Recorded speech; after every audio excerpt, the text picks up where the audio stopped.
1. The book argues that thinking happens not just inside the brain, but also with the body, surroundings, and relationships. The mind is like a bird constructing a nest, it uses available parts in the environment to think. 2. Stories of scientists, artists, and leaders show how they think through embodiment, place, and interaction with others. Barbara McClintock embodied plant chromosomes, and Susie Orbach senses feelings through her own body. James Watson used cardboard cutouts, and Robert Caro plots lives on big maps. Jonas Salk was inspired by a monastery, and Jackson Pollock painted in the countryside. Brad Bird argues with his producer to create films, and Carl Wieman got his students to talk to each other. 3. Research shows the importance of extraneural factors beyond the brain for thinking. Embodied cognition research shows the role of the body, situated cognition research shows the role of place, and distributed cognition research shows the role of others. 4. The book aims to reclaim thinking outside the brain as a legitimate way that humans achieve intellect and creativity. The prevailing view that the brain does it all on its own is limited. Thinking with the body, spaces, and relationships often produces the best thinking. That's a high-level summary of the main points based on the contents provided. Let me know if you need any clarification or have additional questions. 1. Transactive memory. Individuals in a group develop areas of specialized expertise. They then contribute this knowledge to the group, enabling the group as a whole to know more than any individual member. 2. Collective intelligence. Groups can produce results that exceed the sum of their members' individual contributions. The whole becomes greater than the sum of its parts. 3. Thinking outside the brain means utilizing external resources to enhance thinking and cognition. The body, using gestures, physical movements, and physiological states to aid thinking. Physical spaces, arranging workspaces and learning environments to promote focus, creativity, and productivity. Other minds, engaging in social practices like teaching, storytelling and discussion that improve memory, understanding and cognition. Tools and technology, offloading information onto devices to reduce cognitive load and free up mental resources. 4. Thinking inside the brain, relying only on internal mental processes, limits our thinking. Engaging external resources can transform and augment cognition. 5. We're taught to use our heads but not taught how to think outside the brain using these external resources, which is an essential skill for solving complex problems. So in summary, the key takeaways are the value of transactive memory and collective intelligence in groups, and the idea that physical, social and technological resources in our environment can extend and improve our thinking beyond what the brain alone can achieve. Here is a summary of the provided text. The author argues that while we often think of the human brain as a powerful all-purpose thinking tool, in reality it has many limitations. The modern world poses complex cognitive challenges that the brain alone struggles with, like recalling complex information, logical reasoning, and abstract thinking. However, instead of acknowledging the brain's limitations, we just try to think harder. The author says we need to recognize that thinking extends beyond the brain, using external tools and resources. Yet we lack education and training in how to effectively leverage extra neural sources to boost cognition. The author traces this neurocentric bias to the invention of the first electronic computer, the ENIAC, in the 1940s. The ENIAC was seen as a model of computation performed by an isolated machine. This analogy framed how we came to view the brain as an all-purpose thinking machine. But in recent years, scientists have started to understand how cognition extends beyond the brain into the body and environment. The author sees this as an opportunity to develop techniques for using extra neural tools to enhance thinking. This could help bridge the gap between the brain's capabilities and the demands of the modern world. Here is a summary of the provided text. In the 1940s, the ENIAC computer was unveiled. It could calculate artillery shell trajectories 30% faster than the shells could actually fly. This demonstration showed the speed and power of computers and electrical calculating machines. After the ENIAC, the idea that the brain functions like a computer became mainstream. Researchers began describing thinking as an information processing activity, with the brain as an information processing machine sealed inside the skull. This cognitive revolution shaped how psychology and cognitive science studied the mind in the following decades. The brain-computer metaphor became pervasive in research and popular culture. It implies that the brain has attributes like storage and processing speed that can be measured and compared. It also suggests that some brains perform better than others, just like some computers. However, in the 2000s another metaphor emerged: the brain is muscle. Researchers propose that the brain could be developed and strengthened through mental exercise, just like muscles grow through physical exertion. This idea of a growth mindset became very popular. Both metaphors imply that the mind is a sealed entity within the skull that determines our intellectual abilities. They also imply that people's mental capacities can be easily measured and ranked. These metaphors fit with cultural values like individualism and the notion of a linear scale from less able to more able. They also align with the human propensity for essentialism, the belief that things have inherent essences that make them what they are. In summary, while the brain-computer and brain-muscle metaphors have shaped research and popular concepts of intelligence, they also have limitations and rest on broader cultural beliefs and biases. Here is a summary of the provided text. The text argues that thinking outside the brain is a more accurate model of how cognition works compared to the brain as computer and brain as muscle metaphors. It uses the analogy of the brain as a magpie, which constructs nests from external materials, to illustrate this point. Some key ideas. Thinking involves both processes inside the skull and resources outside the brain. Intelligence depends on access to external resources and knowledge of how to use them. Modern life requires biologically secondary abilities that humans are not naturally equipped for, exceeding the brain's limits. Efforts to enhance brain capacities through brain training and neurotechnology have largely been ineffective. The future of thinking smarter lies in getting better at thinking outside the brain. However, there is a bias in favor of brain-bound thinking that needs to be overcome. The text provides an example of Andy Clark losing his laptop as an event that prompted him to consider the idea of thinking outside the brain, highlighting how dependent we are on external aids. Overall, the text argues that a shift in perspective is needed from thinking inside the brain to recognizing the importance of external resources for true intelligence. Here is a summary of the provided text. 1.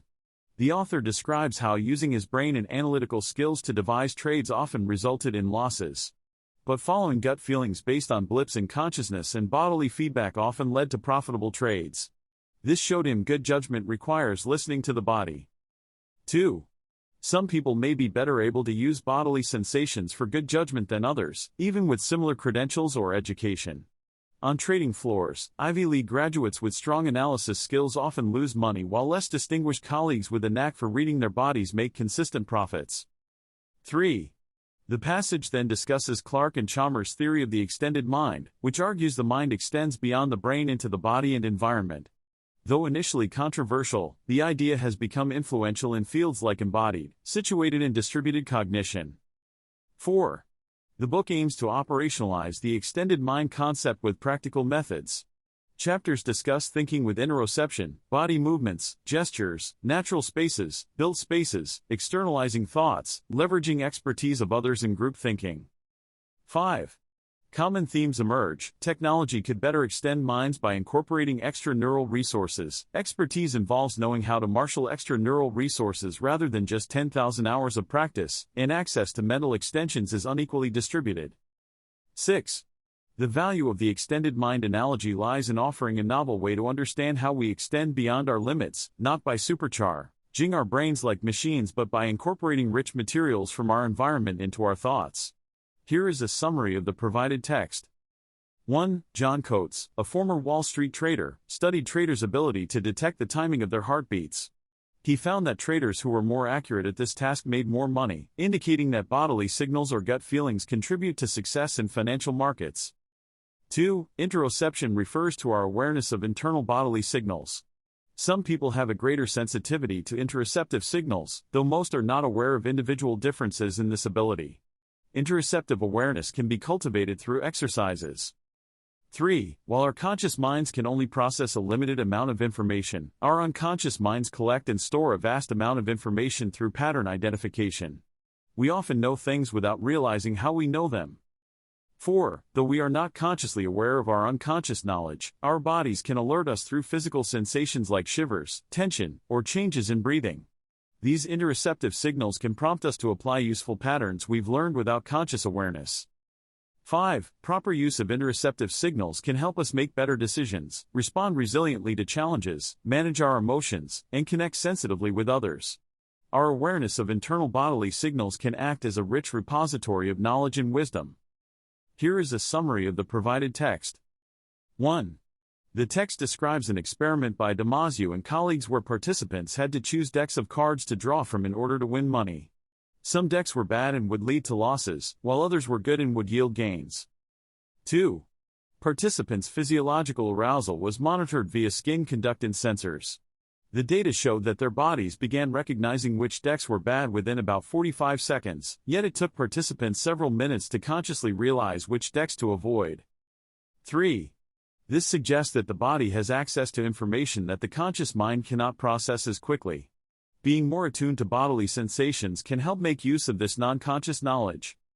4. Mindfulness meditation techniques like the body scan can improve interoceptive awareness by reconnecting the conscious mind to bodily feelings. In the body scan, one focuses attention on different body parts in sequence, observing any sensations that arise. 5.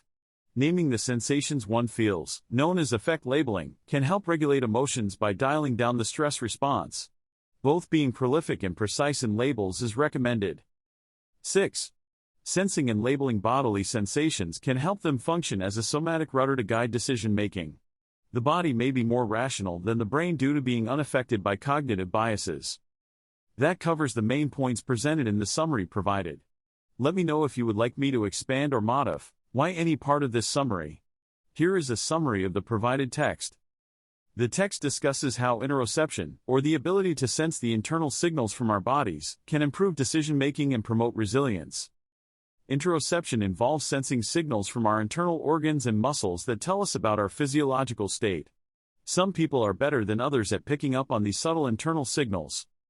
According to the text, interoception can help us make better decisions in 2 ways. 1. Some meditators in a study relied on bodily sensations to make economic decisions rather than conscious reasoning.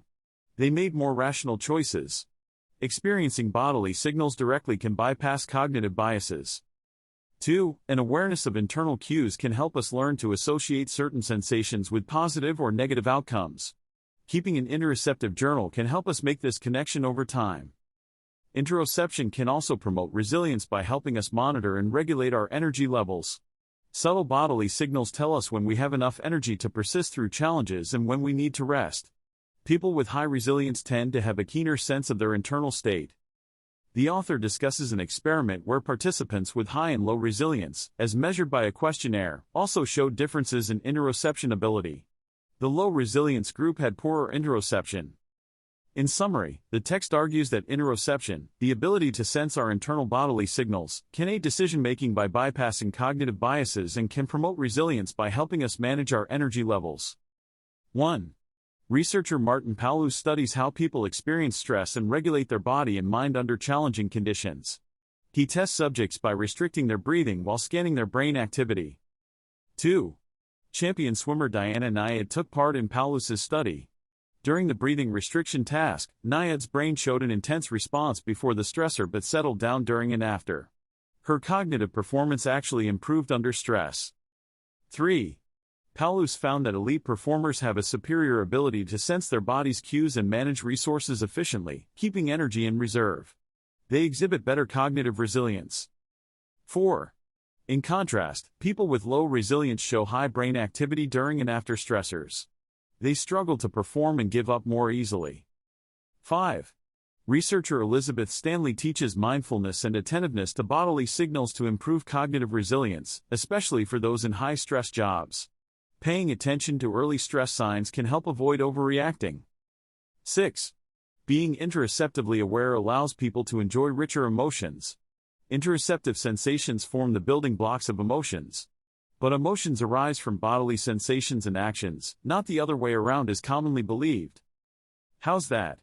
Let me know if you would like me to modify or expand the summary in any way. 1. William James argued that our emotions arise from our bodily sensations, not the other way around. We feel afraid because we tremble, not the reverse. 2. Modern research supports James' theory.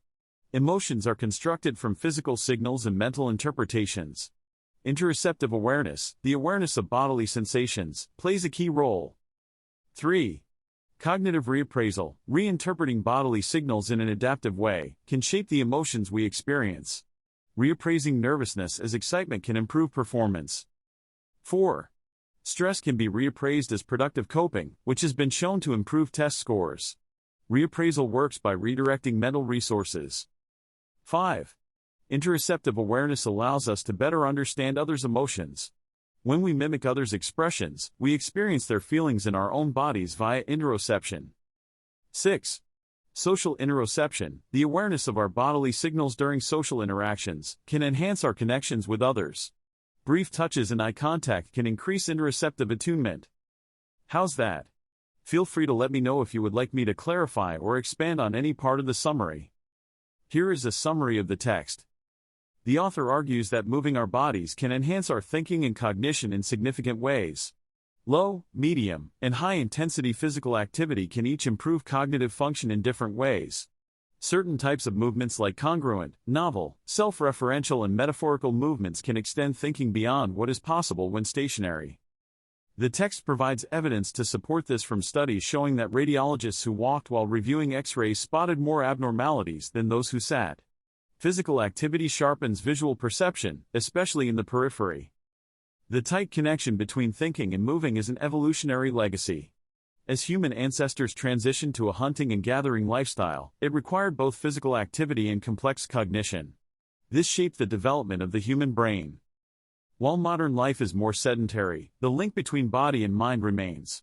The author argues that moving our bodies, in the right ways, can still enhance how we think and process information. Devices like treadmill workstations and motion sensors are being studied to help harness this connection. In summary, the key takeaways are that physical movement can enhance short-term cognition, especially when the movements are of low to medium intensity or are self-referential, novel or metaphorical in nature. This connection has evolutionary roots in our ancestors' active hunter-gatherer lifestyle but remains relevant today. In contrast to hunter-gatherer communities that move and engage in physical activity often, modern society encourages a sedentary lifestyle with emphasis on sitting still and being motionless while working and learning. Moving and standing while working can actually help improve focus, engagement, and cognitive performance. Suppressing the urge to move requires effort and self-control that takes away from mental resources. Even small movements like standing and shifting positions can increase energy expenditure and stimulate the brain. Standing desks have benefits for students and workers. Fidgeting and movement may help individuals regulate their arousal and alertness, especially those with ADHD who benefit from moving to increase mental stimulation.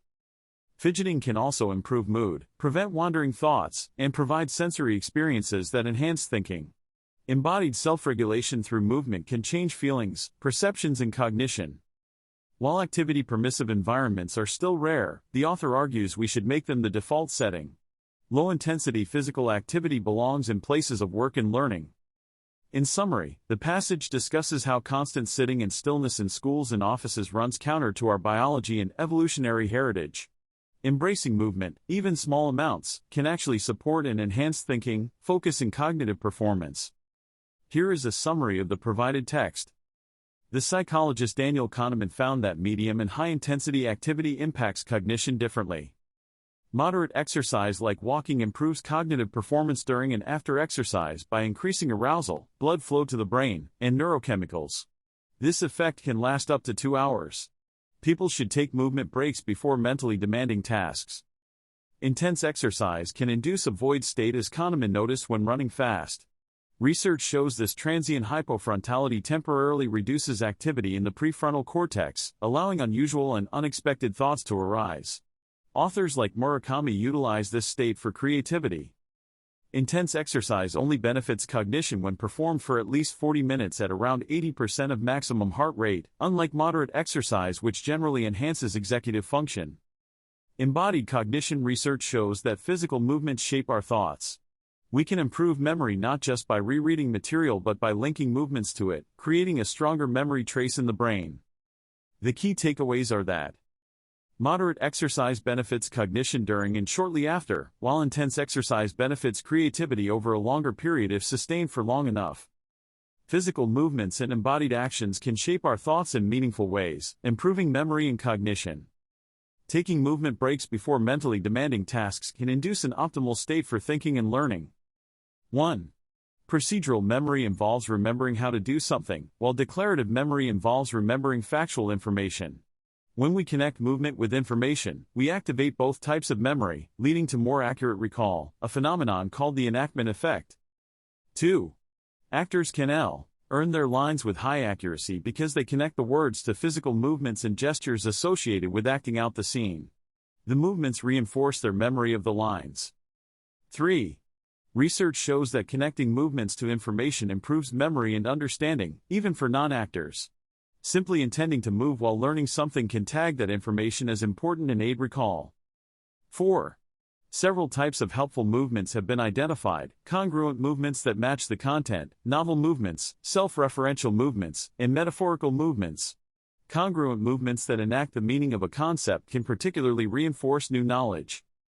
5. Moving while learning can not only aid recall but also help us understand information more deeply by connecting it to our bodily experiences. People with different bodily experiences think in different ways. So in summary, movements and gestures connected to information we want to learn and remember can activate procedural memory and boost both recall and understanding of that information. Here is a summary of the provided text. The text discusses how physical movement and action can support thinking and learning. It gives 3 types of movement that help. 1. Congruent movements, where bodily movements match the mental operation. Studies show this helps students bridge the concrete and abstract, and can double reading comprehension. Acting out text and math problems help students identify relevant information. 2. Novel movements, introducing abstract concepts via new physical experiences. Physics students who physically experience concepts like torque show deeper understanding compared to those who just observe demonstrations. 3. Self-referential movements, where scientists and students imagine themselves as the object of study. Scientists like Einstein and Barbara McClintock embodied imagined scenarios to make discoveries. For students, connecting new knowledge to their own identity functions as an integrative glue to aid learning. Overall, the text argues that physical action and body-based thinking, rather than a detached objective view, can support better understanding and knowledge retention in students. Technology could also incorporate more congruent motions to amplify its instruction. The summary is: 1. Using our bodies to explore concepts can help us understand them from both an internal and external perspective, giving us a deeper understanding. 2. Having students embody concepts through role-playing and dramatization helps make the concepts concrete and visceral, improving comprehension and memory. Examples involve acting out cell division or amino acid polymerization. 3. Enacting metaphors through movement can activate associated cognitive processes. Experiments show that literally thinking outside the box or gesturing on the other hand leads to more creative thinking. 4. Walking can activate metaphors related to creativity and fluid thinking, improving performance on creativity tests. Studies found students generated more and better quality ideas while walking versus sitting. The key message is that thought-enhancing movements work by allowing us to see concepts from the dual perspectives of an internal embodiment and an external observer. They also activate metaphors and associated cognitive states simply through the act of moving our bodies in corresponding ways. Here is a summary of the provided text. The text argues that gesture and movement play an important role in thinking and communication.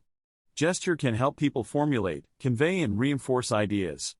A few key points. Entrepreneurs and presenters who use skilled gestures are more persuasive and effective. Gabriel Hercules gestures as he pitches his startup enhance his speech and influence the audience. Gesture can help people understand abstract concepts that are difficult to express in words alone. Moving our hands helps our minds think more intelligently. Though gesture is sometimes dismissed as hand-waving, it actually offers meaningful nonverbal communication that complements and supplements spoken language. Gesture originated before spoken language and can convey things we don't or can't express verbally. We are essentially bilingual, speaking both linguistically and gesturally. Gesture works with language to clarify meaning, emphasize points, and specify the speaker's intentions. It can also provide meaning that is not found in the accompanying speech. So in summary, the text argues that gesture and movement play an important yet underappreciated role in human thinking and communication. Skilled use of gesture can make ideas more vivid, concrete, and persuasive. 1. Gesture preceded and enabled the development of spoken language in humans and children.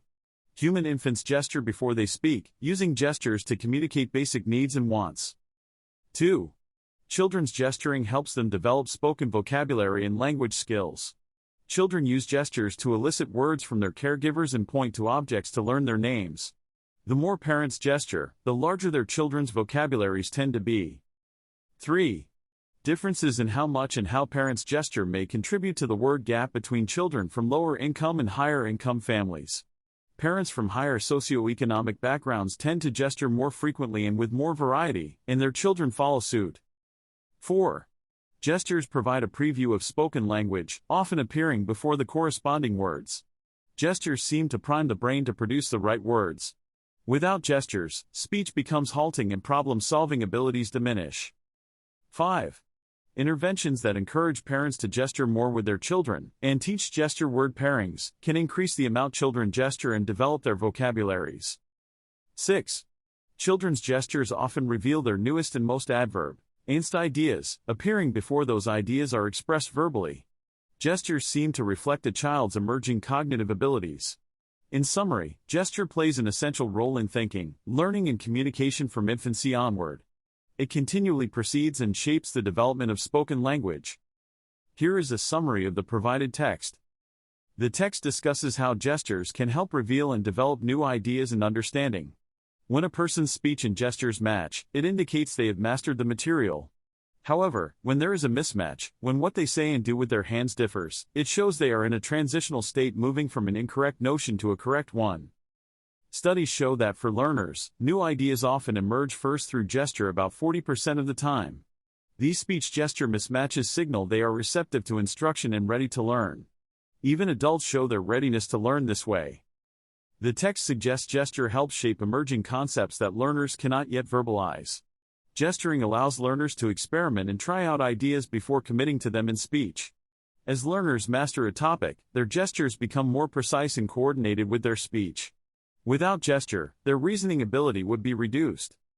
Gesture also helps experts develop new understandings, particularly for spatial and visual concepts that are hard to capture with words alone. Studies show students who gestured while learning geology topics showed greater improvement in penetrative thinking skills than those who only spoke. For learners, gesture helps them understand spatial concepts for themselves, beyond just communicating the concepts to others. In summary, gesture plays an important role in revealing, shaping, and developing new ideas and conceptual understanding, especially for complex spatial and visual concepts. 1. Gesture can enhance communication and learning. Use of gesture clarifies and amplifies speech, helping speakers and aiding listeners' comprehension. It also improves memory and problem-solving ability. 2. Instructors should make gestures in educational videos to improve student learning. However, many popular online videos lack gestures. Videos that include gestures produce more learning, especially for novices. 3. Encouraging or prompting others to gesture, including children and students, can improve their performance in learning. Gesturing helps generate and internalize new solutions and strategies. 4. Prompting girls and women to gesture more can help close spatial ability gaps, as girls tend to gesture less than boys naturally. 5. Creating opportunities for impromptu explanations can induce more gesture use, which benefits cognitive performance. Some professors have students describe and explain topics to induce gesture instead of traditional lecturing. The key takeaway is that gesture, when used intentionally and incorporated into instruction, communication, and learning activities, can significantly enhance the educational process for both speakers/teachers and listeners/learners. Here is a summary of the provided text. The professor argues that having students express themselves helps them develop understanding.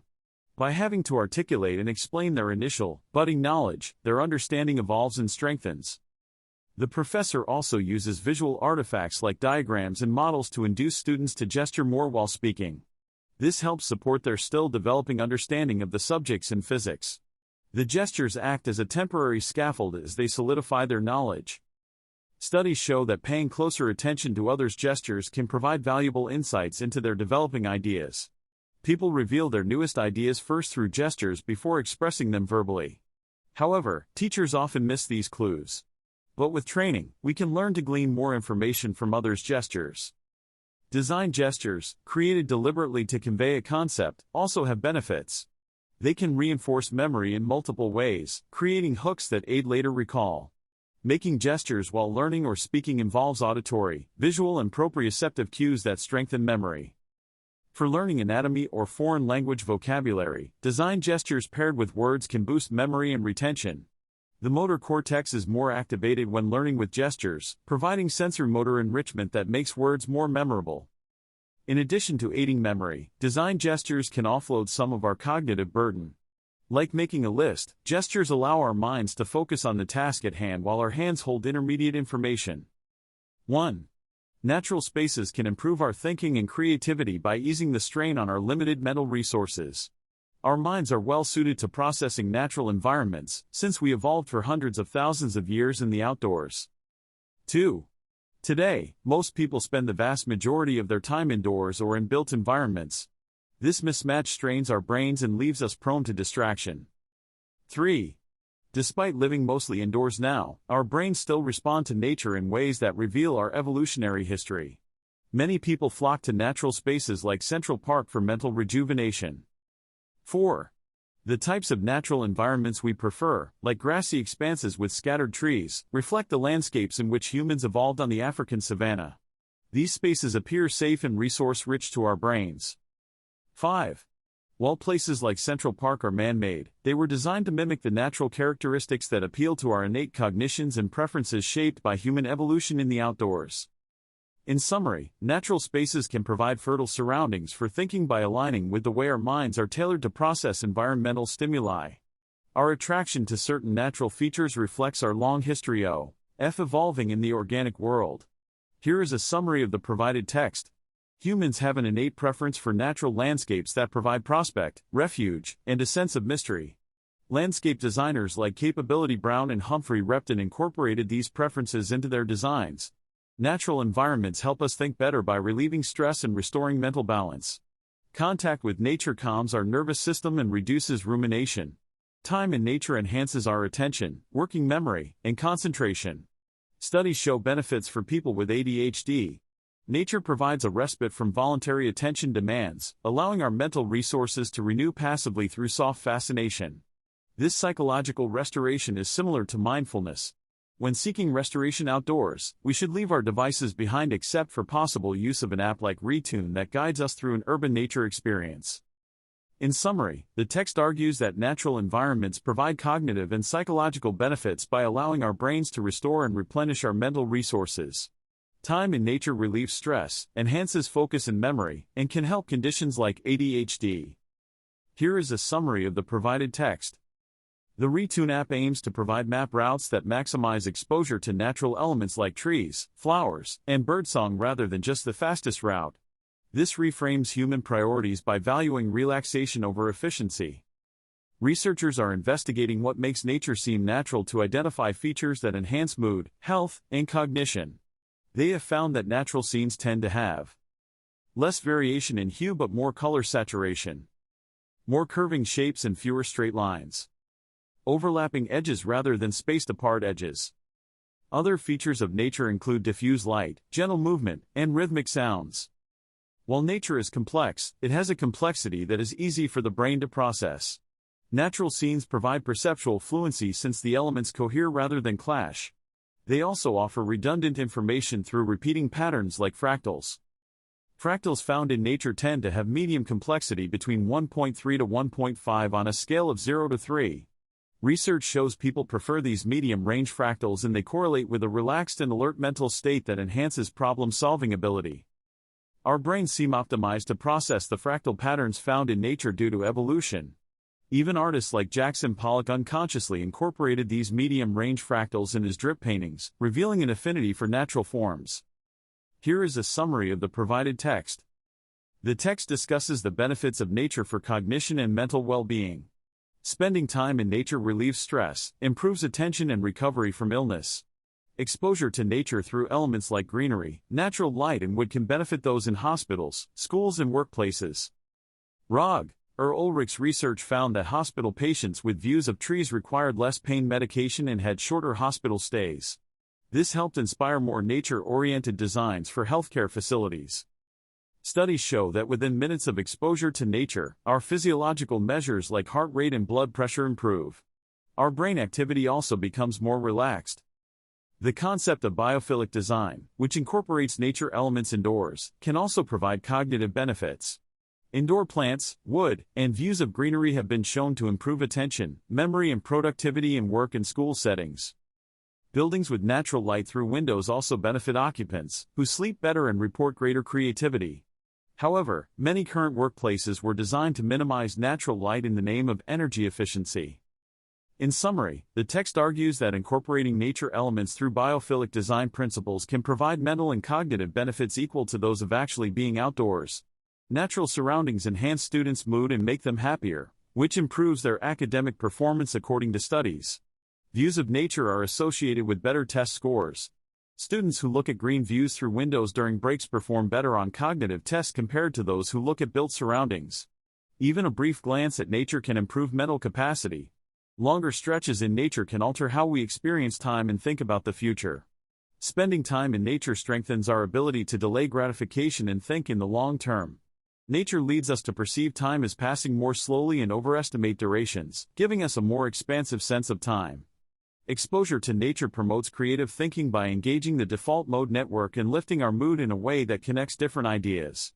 Extended time in wilderness may cause an especially large increase in creativity. In summary, the key benefits of nature highlighted in the text are improved mental performance, strengthened self-control and long-term orientation, enhanced perceptions of time, and increased creative thinking. Even brief views and micro-restorative experiences with nature can make meaningful differences. The summary is: nature helps rejuvenate our minds through escaping modern distractions like screens which narrow our thinking, stimulating all which helps us think more openly, creatively and with less reliance on preconceptions. Awe also fosters greater connection to others and the view of oneself as part of a larger whole. For astronauts, viewing Earth from space produces an overview effect that awakens similar feelings of profound connection and change in perspective. Maintaining plants in space helps astronauts deal with boredom and isolation, providing a soothing activity. Our relationship to built environments can also influence our thinking. Jonas Salk's Vis. It to the Basilica of St. Francis of Assisi inspired intuitive intellectual breakthroughs that helped him develop the polio vaccine. He later used the monastery as a model in building his own research institute to provide an ideal space for reflection and discovery. Overall, both nature and design spaces can shape our thinking in positive ways by providing different perspectives, stimulation and relief from modern distractions. The Salk Institute, designed by architect Louis Kahn, was renowned for its open layout, abundant natural light and serene environment that helped create an optimal space for scientific research and thought. Despite this success, Kahn had previously built the Richards Medical Research Laboratories, which was criticized for being cramped and dark. He corrected course with the Salk Institute by focusing on the needs of its occupants. Around the same time, psychologist Roger Barker's Midwest study demonstrated that people's behavior is profoundly shaped by the spaces they spend time in, not just by internal factors. Christopher Alexander agreed that people's harmony depends entirely on their harmony with their surroundings. Well-designed spaces can enhance focus, motivation and creativity, but many work and learning environments make thinking difficult. Reasons for this include: society does not value the built environment highly, priority is given to speed and cost-cutting, and architects' experimental designs often create problems. Walls were historically important to create space for abstract thought, by reducing cognitive load and distractions. Federico da Montefeltro's studiolo in Italy allowed him to retreat for quiet study, with its elaborate inlaid wood walls depicting symbolic objects. In summary, the key points are that the design of a space can profoundly impact thinking and productivity, yet many environments are poorly suited for this. Kahn's Salk Institute shows what is possible with careful design focused on occupants' needs. Here is a summary of the provided text. The concept of a private study was popularized in the 16th and 17th centuries as more people moved from rural areas to cities. Federico da Montefeltro, a 15th-century Duke of Urbino, had an elaborate studiolo that contained objects representing his diverse interests, talents and identity. Similar private studies spread across Europe as a space for undisturbed thought and contemplation. Michel de Montaigne described his private study as a back room where he could entertain ourselves with ourselves. However, starting in the mid-20th century, the trend shifted toward open floor plans instead of private offices. Open plans are cheaper and thought to promote collaboration and creativity through more interactions and collisions between people. While research shows that people located close together communicate more frequently, open plans also create high levels of distraction from noises, speech and social interactions that the brain finds difficult to ignore. This distraction can negatively impact creativity and complex cognitive work. In summary, while proximity promotes communication, full enclosure may still be needed for focused thought and cognitively demanding work that requires avoiding distraction. Here is a summary of the provided text. Headphones and overheard speech compete for mental resources and can cause distractions. Music with lyrics, a constant beat and catchy riffs grabs attention and impairs performance on complex tasks. Visual distractions like faces also demand considerable mental resources, leaving less for work. Closing eyes helps focus and recall information better. Walls and private spaces shield people from distractions and enable creativity. Open offices are performance-oriented and self-presentation there consumes mental resources. Greater privacy boosts creativity by reducing mental load and allowing experimentation without observation. In open offices, trust and cooperation decline and employees converse less due to lack of privacy. Assigned workspaces where people feel ownership enhance confidence, efficiency, focus and negotiating power. Familiar surroundings operate more efficiently and require less self-control. In summary, headphones, overheard speech, visual distractions in open offices sap mental resources and impair performance, while private spaces, walls and assigned work areas shield people from distractions and promote creativity and productivity. Here is a summary of the provided text. The mind works better when it gets assistance from the structured environment. The environment provides information, habits, routines, and restraints that aid thinking. When people feel ownership and control over their space, they work more productively. In an experiment, volunteers perform tasks in different office conditions: lean, enriched, empowered, and disempowered.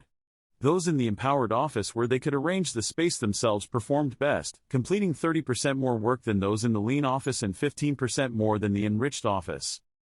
The ability to control who comes in and out of one's space is important. While informal interactions are valuable, the ability to avoid interaction when needed is also necessary for focused work. Intermittent collaboration, alternating between interaction and isolation, leads to the best solutions. A model for balancing collaboration and isolation is the monastery. The monastery architecture includes both communal spaces and private cells. The cloister corridor facilitates both interaction and movement between areas for solitude. Having a private space under one's ownership and control can satisfy the needs for identity and belonging.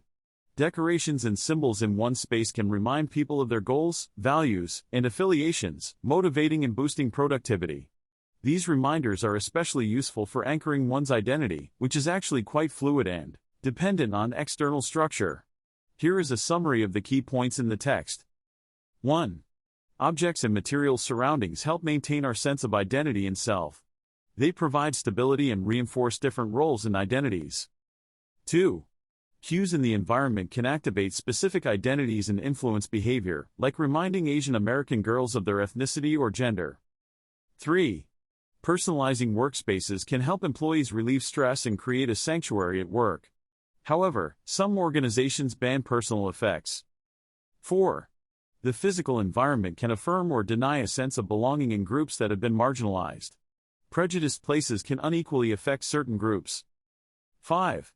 Changing the physical environment may be a more effective way to reduce bias than diversity trainings, which often have unimpressive results. 6.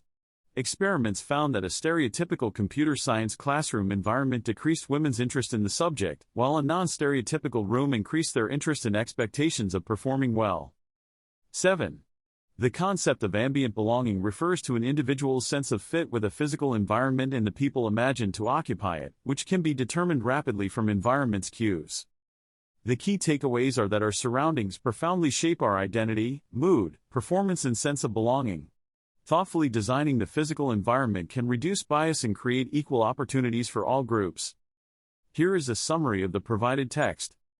The passage discusses how the built environment influences human thinking and behavior. Architectural spaces shape how we conceptualize ideas and act within those spaces. Researcher Soko Cherian shows how simple changes to a college computer science lab, like new decor and seating arrangements, increase the percentage of female students majoring in computer science. This demonstrates how spaces that convey inclusion can attract more diverse groups. Neuroarchitecture is exploring how our brains respond to architectural features like ceiling height, symmetry, and curves. However, it is still a young field and we rely mostly on conventional architectural forms. The spaces we inhabit offer cues or associations that guide our thinking and actions. Nondescript non-places lack these cues and can leave us feeling purposeless and alienated. Architect Louis Kahn believed that spaces like ancient Roman baths, with their soaring 150-foot ceilings, could make a man a different kind of man. He understood the transformative power of place.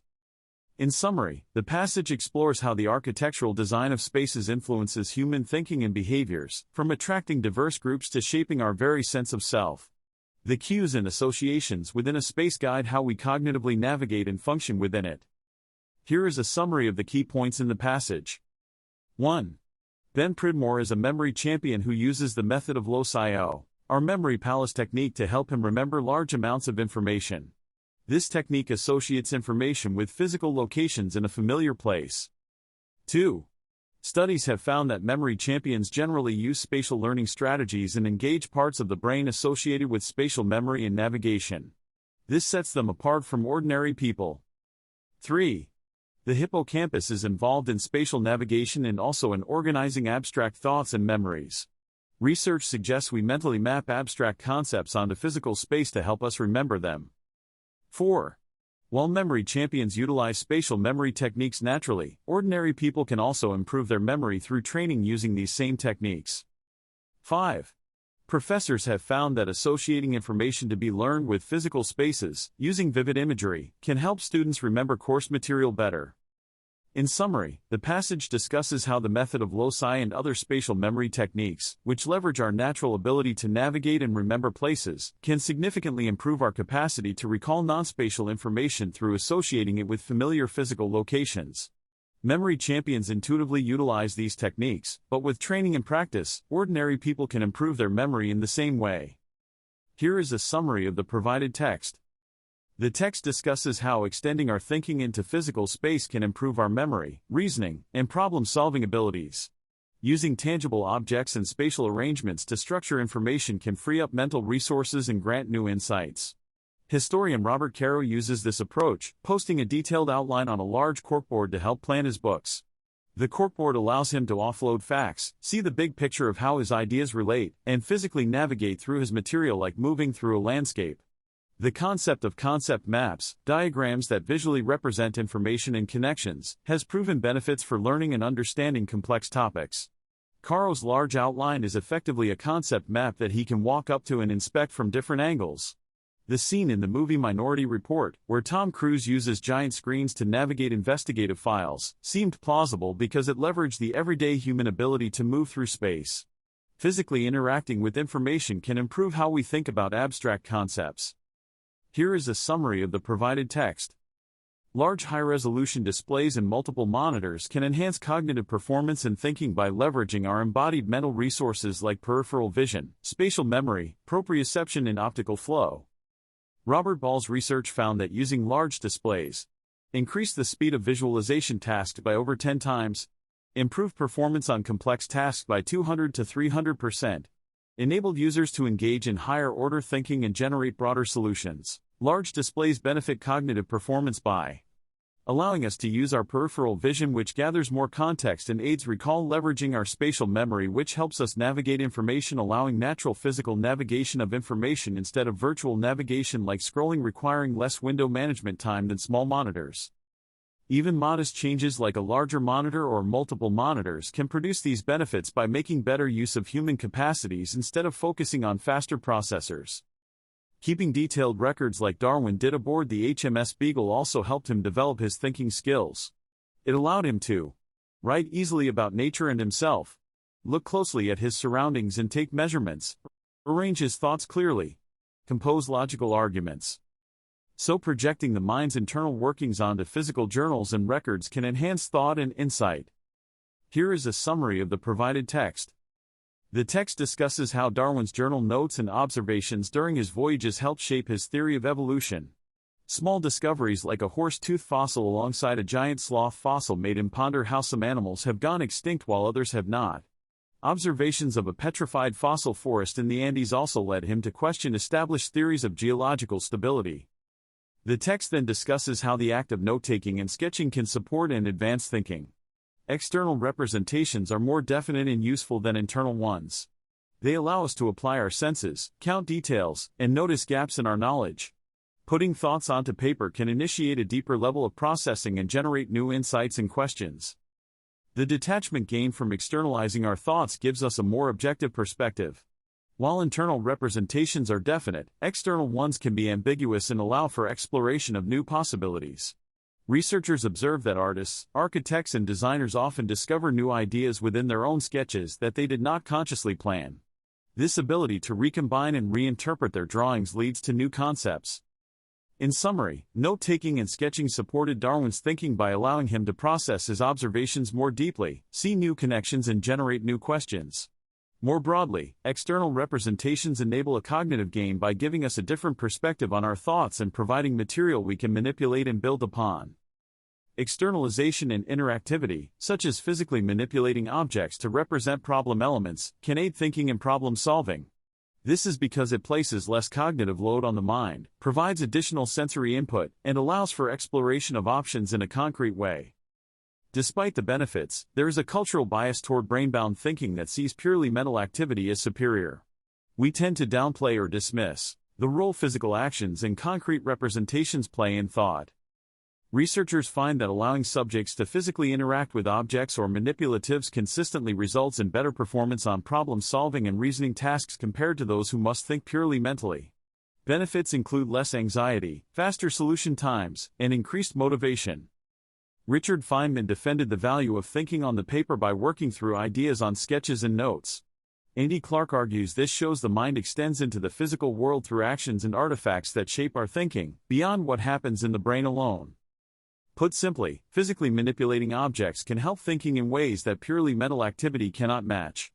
But we tend to underestimate this due to a bias that privileges brain-bound thought. Recognizing how the body and world extend the mind can give us a more complete view of human cognition.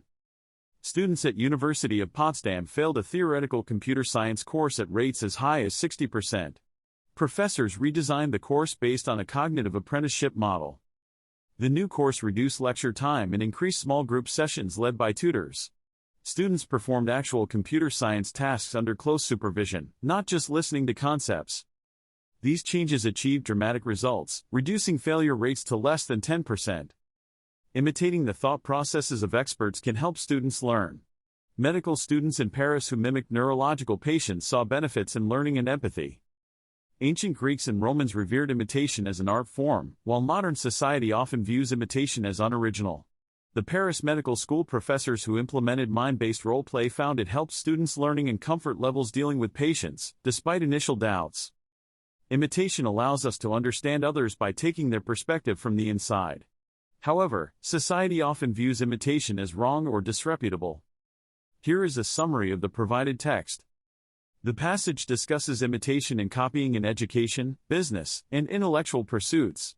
It contrasts the Roman tradition of learning through imitation with the modern cult of originality. The Romans believed imitation of master writers and orators was the best way to learn. Students would study and copy exemplary works, then write their own pieces in a similar style. This approach persisted into the 17th century. The Romantic era championed originality and rejected imitation. Figures like William Blake created wholly original works in novel forms. Imitation came to be seen as childish and unoriginal.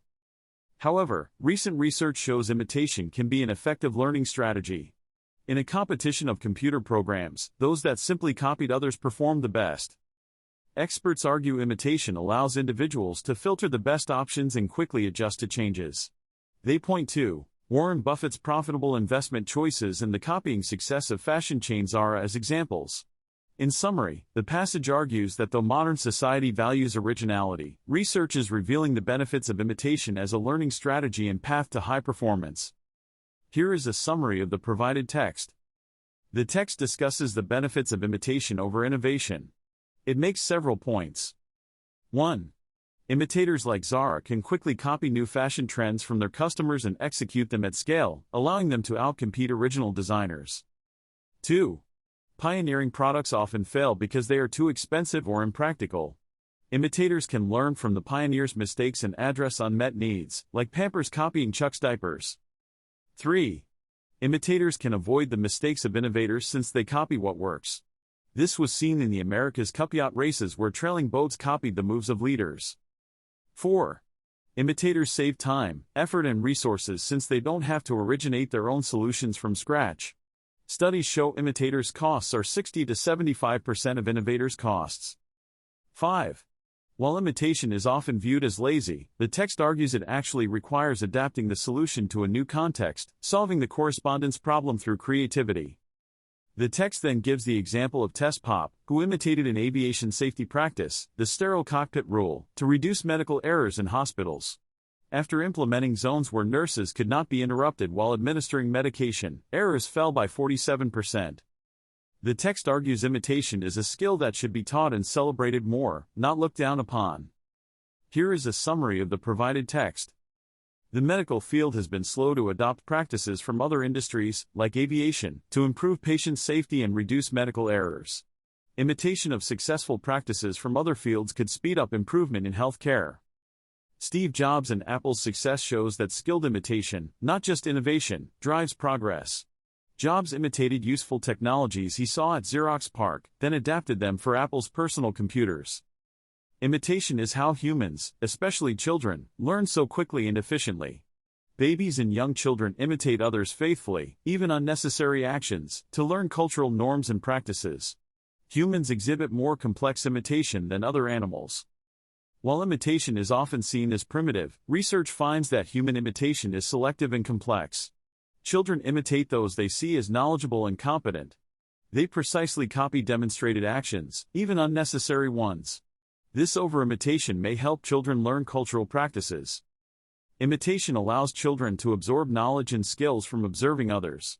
While some imitation ability is innate, cultures can nurture children's imitative capacities. Examples show how Mayan children, encouraged to observe and imitate older family members, exhibit greater observational learning skills than American children. In summary, imitation underlies not just specific inventions but human progress overall. Skilled imitation and adaptation of existing solutions drive advances, even for celebrated innovators like Steve Jobs. And imitation is fundamental to how humans learn and acquire culture from a very young age.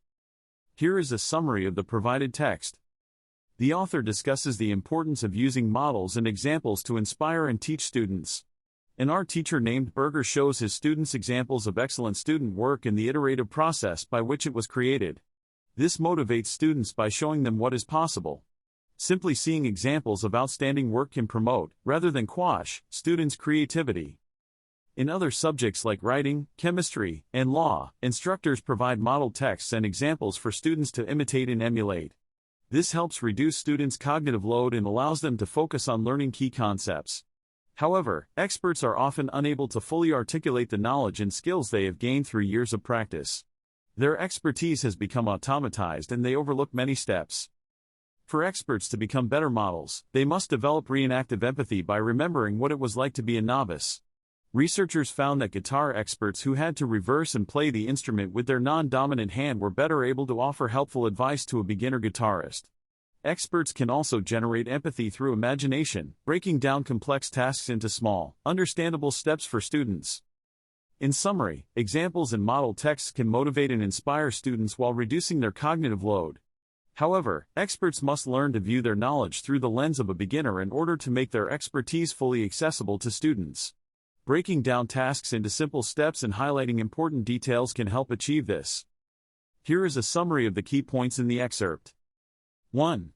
Carl Wieman, a Nobel Prize-winning physicist, struggled to teach his undergraduates physics in a way that enabled them to think like real physicists. His lectures and explanations did not seem to help students learn and solve problems effectively. 2. Wieman observed that graduate students in his lab, though initially just as rigid thinkers as undergrads, transformed into flexible physicists within a year or two of doing research. 3. He concluded that the social engagement among graduate students, advising, debating and sharing stories with each other, was a major factor in their intellectual development. 4. A study found that intense social interaction around a body of knowledge does indeed help drive intellectual advancement. 5. Wieman realized that the intellectual process present in the research lab, but missing from traditional classrooms, was key to developing expert thinking in students. In summary, the key takeaway is that intense social engagement and interaction around a topic, as found in research labs, can foster the kind of expert thinking that lectures and explanations alone often fail to produce in students. Wieman's experience highlights the importance of peer collaboration for conceptual development and problem-solving ability. The passage summarizes research showing that social interaction plays an essential role in the development of intelligent thinking. Key points. 1. Studies found that graduate students developed crucial skills like generating hypotheses and analyzing data through interacting with peers, not just from faculty guidance. 2. Professor Wieman found active learning approaches that involve students discussing and debating in groups led to better outcomes than traditional lectures. He realized thinking is a fundamentally social process. 3. Studies using technologies like fMRI, FMIRS and EEG show people's brains activate different regions and connect differently when interacting with others compared to thinking alone. This supports the interactive brain hypothesis. 4. Research found that areas involved in language production, planning, reward and empathy were more active when people played games against humans versus computers. 5. Studies with babies show those who engaged in more social interaction learning a second language showed more neural evidence of learning that language. In summary, the passage argues that social interaction seems to be an essential facilitator of intelligent thought. When we think socially, we think differently and often better than when alone. Here is a summary of the provided text. The text discusses how social interaction is linked to intelligent thought and cognition. Scientific evidence shows that people think best when they think socially. However, in school and work, thinking is treated as an individual activity involving abstract symbols. The text describes an experiment called the Watson selection task. Most people perform poorly on the original, abstract version of the task. But when the task is framed in social terms, involving rules for serving drinks at a bar, around 75% of participants get the correct answer. This shows that people are very skilled at thinking about social relations. The text argues that humans develop large brains in order to deal with complex social groups. The social brain begins developing in childhood and becomes active during adolescence. The text then uses the example of the cafeteria scene in the movie Mean Girls to illustrate how teenagers develop a detailed mental map of the social hierarchy in school. During adolescence, brains become more sensitive to social cues and rewards. Finally, the text discusses how teaching others can leverage teenagers' developing sociability to support learning. The instinct to teach and learn from others is innate in humans and manifests from a young age. Eye contact and contingent communication act as gates that initiate e-learning when interacting with others in person. Researchers have found that people learn more from engaging in live human interactions than from watching recorded videos or online instruction. This is known as the video deficit. Students who teach others benefit from the experience in several ways. They review material more thoroughly, organize it better, and are more motivated and aroused. The act of explaining concepts forces them to engage in deeper processing. The social and interactive nature of teaching activates cognitive, attentional and physiological processes that enhance learning. Even imaging teaching an unseen audience can boost learning. Tutors benefit from having to make concepts explicit, address their own gaps in knowledge, and monitor what their student understands. Peer tutoring programs show that the experience of teaching others can improve students' confidence, motivation, agency and sense of belonging. Employees who share job knowledge with coworkers can expand their own expertise in the process. Technology could be used to promote more in-person social interactions that foster learning, like engaging family members and teaching activities at home. The key takeaway is that human interactions like teaching and arguing with others activate cognitive processes that make learning more effective, so we should take advantage of these social learning strategies alongside individual study. 1. Research shows that people are poor at logical reasoning when asked to think on their own. They tend to be biased towards arguments that confirm their existing beliefs. 2. Mercier and Sperber argue that human reason evolved not for personal logical problem solving, but for social arguing and persuasion. We are good at critically analyzing others' arguments but bad at scrutinizing our own. 3. Arguing with others helps reasoning in several ways. It puts us in the position of evaluating others' arguments, provides external accountability, divides the cognitive load among group members, and stimulates attention through conflict and uncertainty. 4. The researchers conducted an experiment where participants rejected logical answers they had previously given when they thought the answers came from others. This supported the idea that people apply more critical analysis to others' arguments. 5. In summary, the researchers argue that reasoning is a social activity and works best when practiced in an argumentative context with others, not alone inside one's head. Arguing together can help identify weaknesses in arguments and arrive at closer approximations to the truth. Does this cover the main points adequately? Let me know if you would like me to expand or modify the summary in any way. Here is a summary of the provided text. The passage discusses how argumentation and storytelling can enhance thinking and learning. Children begin arguing with parents and siblings as a way to advocate for their views. The ability to evaluate arguments emerges early. Well-constructed arguments involve making the best case while acknowledging counter-arguments. People should argue confidently but remain open to being wrong. Storytelling also enhances thinking. Students learn radioactive elements more thoroughly when taught through a story about Marie Curie's discovery. Conventional texts lack the human perspective. Stories are psychologically privileged and remembered more easily than factual texts. Stories have causal relationships that the brain can simulate, making the content more personally relevant. Research shows listening to stories activates emotional and motor parts of the brain as if the listener is experiencing the events directly. This mental simulation prepares listeners for real-life situations. The author observed medical transport teams sharing knowledge mainly through stories about cases they had experienced. Stories help team members build expertise for handling rare or unusual situations. In summary, argumentation and storytelling can improve thinking by prompting causal inferences, mental simulations and context that sticks with the listener. When used deliberately, these social interaction modes can clarify and enhance our understanding. Here is a summary of the key points in the passage. 1. The USS Palau was returning to San Diego Harbor after military drills when the ship suddenly lost steam pressure and power. 2. This caused the ship to lose the ability to slow down, steer properly, and reverse its propellers. 3. The loss of power also disabled the gyrocompass, the navigation team's primary tool. 4. The ship's navigator and crew had to deal with an unprecedented emergency situation. Though the captain appeared calm, the crew was under significant pressure. 5. Psychologist Edwin Hutchins was observing the crew as part of a study.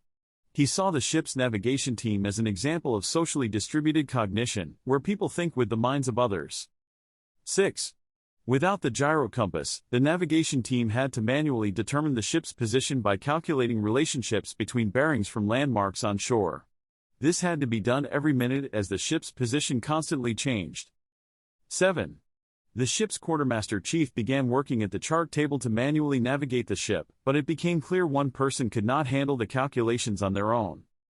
The key takeaways are that the ship suddenly lost power due to a steam pressure issue, disabling critical navigation systems. The crew had to rely on socially distributed cognition and teamwork to manually determine and adjust the ship's course through complex, time-sensitive calculations. Here is a summary of the provided passage. The passage discusses the concept of the group mind and distributed cognition. It starts by describing an incident on board the U.S. Navy ship Palau where the crew had to work together to navigate the ship safely after an engineering failure. A researcher observed how the ship's navigator, Richards, spread the mental workload across his body and tools like a calculator, but still struggled until he enlisted the help of another crew member. Their collective effort, along with the rest of the crew, guided the ship to safety.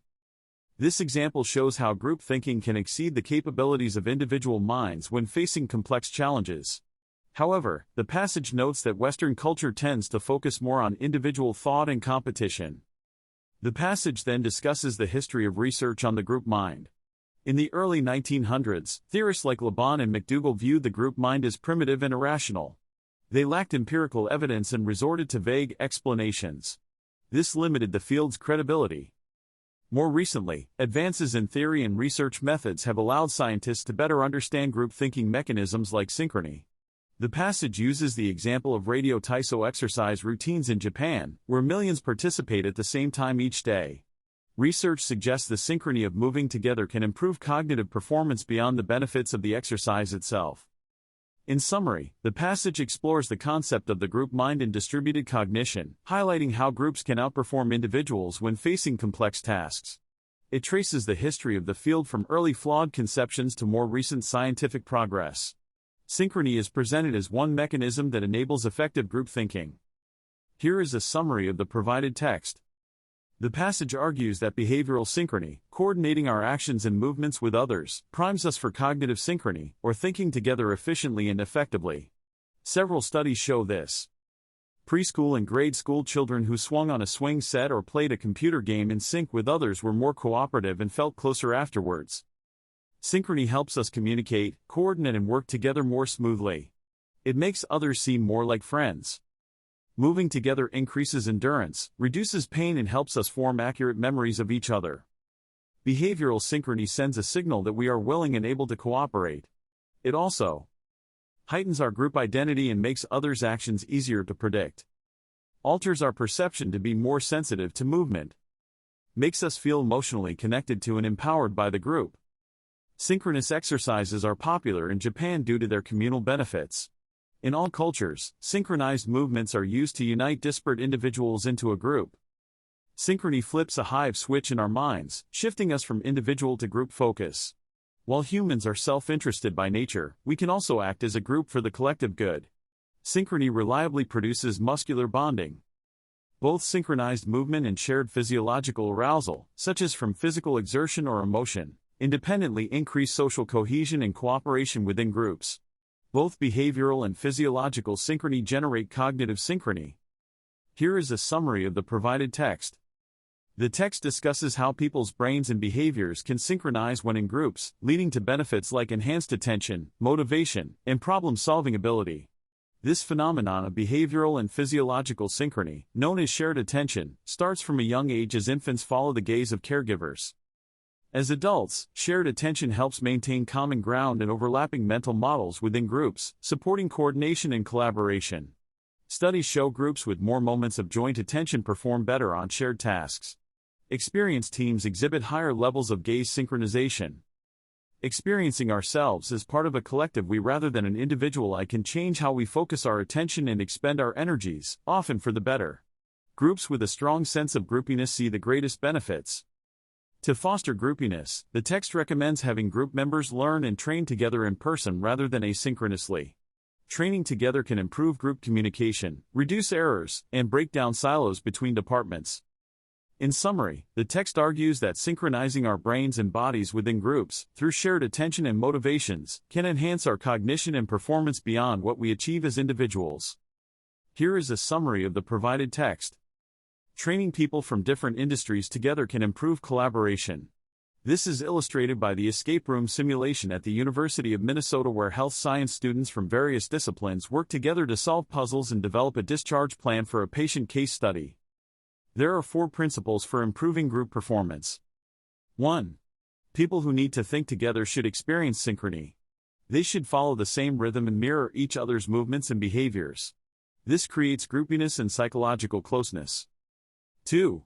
They should feel together, sharing thoughts and emotions.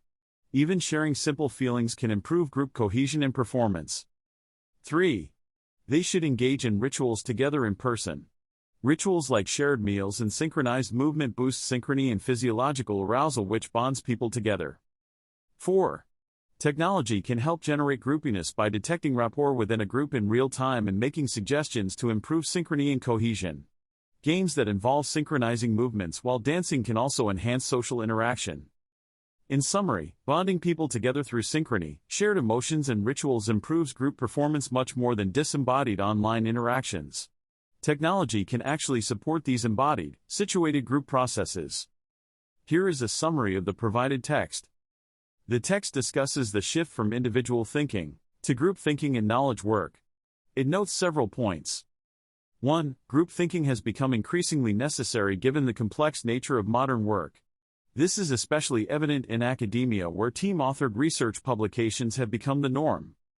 2. However, our model of intelligent thinking still focuses on the individual rather than the group. This mismatch leads to issues with group work like inefficiency and resentment. 3. Simple changes to communication patterns within groups can help unleash the potential of group thinking or collective intelligence.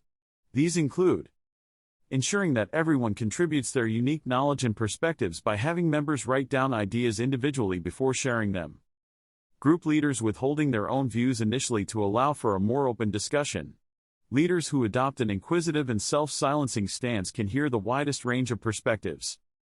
In summary, the text argues that while group thinking has become essential in knowledge work, our focus remains on the individual. Implementing changes to better support group communication and dynamics could help develop the group mind and unlock collective intelligence. 1. Group thinking requires making thought processes visible to others. This requires more explicit communication like acknowledging, repeating, rephrasing, and elaborating on others' contributions to gain a comprehensive understanding. 2. Creating shared artifacts like lists, graphs, and sketches that the group can collaboratively update helps make thinking visible and ensures everyone is singing from the same sheet of music. 3. Groups leverage transactive memory where members are aware of what each other knows. This extends the group's knowledge beyond any individual mind and reduces cognitive load. 4. Building a transactive memory structure requires establishing who is responsible for knowing what from the start. Members are informed of each other's specializations and processes are put in place for directing questions to the right person. In summary, group thinking differs in that thoughts must be visible and accessible to the entire group. Shared artifacts and an awareness of others' knowledge through transactive memory helps extend and amplify the group's intelligence beyond any single mind. Here is a summary of the provided text. The text discusses how collective intelligence differs from individual thought. For collective intelligence to work effectively, some key conditions are needed. 1. Each member needs to have a particular area of expertise they are responsible for maintaining. This ensures that different topics have designated knowledge champions. 2. It can be useful to appoint a meta-knowledge champion who keeps track of what others know and updates the group's directory of experts. 3. Incentives need to be structured so that group members are motivated to achieve collective goals, not just pursue their own interests. This requires a sense of shared fate. The text then gives the example of the Jigsaw Classroom created by Elliot Aronson to improve race relations and learning outcomes in Austin schools in the 1970s. This grouped students in ways that required them to collaborate and consult each other to master the material, turning each student into an expert on part of the subject. The conclusion discusses how Joshua Aronson, Elliot's son, overcame his conditional stupidity when interacting with his professor to go on to make major discoveries about stereotype threat. It notes that intelligence emerges from a combination of brain, body, environment, and social relationships. Effectively using mental extensions, like cognitive reappraisal, belonging cues, and expert feedback, in combination is what allows for true brilliance. However, such skillful use of extensions remains largely undeveloped. Here is a summary of the key principles. 1. Offload information whenever possible. Externalize information to free up mental resources and gain a detachment gain. This includes writing things down, keeping journals, creating visual layouts, distributing information among group members, and offloading through gestures or verbalization. 2. Transform abstract data into concrete artifacts. Interact with physical objects to gain new insights. This can include making models, using gestures, and experiencing concepts through the body. 3. Alter your state to suit the mental task. Engage in exercise, change environments, induce group synchrony, and use physical movement to optimize thinking. 4. Re-embody abstract information. Draw on the body's senses and movements to understand concepts. Use gestures, attend to bodily signals, and enact concepts physically. 5. Respatialize information. Use spatial formats like maps, diagrams, and graphs to organize thought. Tap into the brain's natural talent for navigation and spatial reasoning. In summary, the key is to minimize purely abstract thinking and instead engage the body's senses, movements, and spatial abilities to extend the mind and gain new insights. Work with the brain's natural proclivities rather than against them. 1. The passage advocates the principle of extending the mind whenever possible. This means utilizing external resources like tools, technology, the body, social interactions, and the environment to boost thinking and problem solving. 2. The author argues that humans are loopy creatures that benefit from rotating information between internal and external modes of cognition. Mental loops and feedback loops improve thinking. 3. Instead of directly commanding the brain, we should create cognitively congenial situations that draw out intelligence. Embed mental extensions into everyday environments to harness their benefits. 4. Skill at employing extensions corresponds to improved real-world performance. Researchers tested this by creating an extended mind version of Raven's advanced Proger, ESIB matrices test where test takers could manipulate on-screen pieces to solve problems. Those who utilize the extensions perform better. 5. The key takeaway is that learning to effectively extend the mind should be part of education. People currently figure this out on their own. However, scientists have found they can precisely measure individual differences in this skill. In summary, the passage advocates the principle of extending the mind using tools and external resources to boost thinking. Researchers have found evidence that people who can utilize extensions effectively show improved real-world problem-solving and intelligence. Here is a summary of the provided text. The text discusses a study that tested students' problem-solving abilities using interactive puzzles. Students who interacted more with the movable pieces were more successful at solving the puzzles. This showed that they were able to identify patterns and develop strategies by moving and arranging the pieces. The author argues that this demonstrates an extended mind phenomenon, where people extend their thinking processes through interactions with external objects and environments. A test that measures skill at using external resources to think could represent a new form of intelligence test. However, such a test could also be misused to rank and divide people. The author says recognizing the role of external resources in shaping intelligence could help address inequality issues. People's access to tools and environments that facilitate thinking depends more on luck than innate ability. This could lead us to distribute resources more equally in society. The author acknowledges several researchers, funders, advisors and friends who helped and supported him during the writing of the book. He says 2 people in particular, Tina Bennett and Eamon Dolan, filled in for my lack by supplying inspiration and confidence during moments of doubt. In summary, the text explores the idea that human intelligence depends not just on people's innate abilities, but also on their ability to utilize external resources as part of their thinking processes. It argues this perspective could have implications for how we understand and address inequality. Here is a 239-word summary of Ellen, Epstein, Fink, Gelman, Kamenetz, Cassis, Konnikova, Kerner, Leahy, Lanfer, Lieber, Matloff, Ornstein, Perina, Peterson, Pilon, Prager, Rayburn, Russo, St. Louis, Steyer, Solovich, Sandler, Siegel, Skloot, Sullivan Washington, and Zollner. These journalists, authors and researchers write about the complexities of the human mind from diverse perspectives. They explore the ways environmental and social factors shape our cognition, challenging the idea that thinking occurs only within the skull. Some investigate the impact of schools, technology and culture on learning and intelligence. Others examine the impact of addictions, trauma and mental illness on brain function.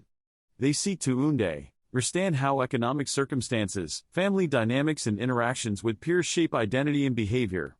Through their reporting and evidence-based analysis, they reveal that the human mind emerges from a web of interactions with others, the body and the external world.